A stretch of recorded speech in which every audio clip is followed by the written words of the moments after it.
Amaromda flood early warning system Flues Manipur Project NIT Manipur phangba paumagi matung inna lakliba pung kunmari asida starasigi khang nongpok amadi khang nongchup thangba sarukta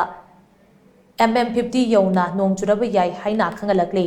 Forecast asigi matung inna Chandel district ki manungda cheliba Chakpi Turel, Churachandpur district ki manungda cheliba Kuga Turel, Bishnupur district da cheliba Moirang amadi Thongjaurok Turel amadi Thobal district ki manungda cheliba Wangjing amadi Hairok Turel gi imai wangkhalakpa yana lei hairi. Marak asida Flues Manipur Project na ngarang thokiba flood alert amada hayeng ayugi pung 12 faubagi manungda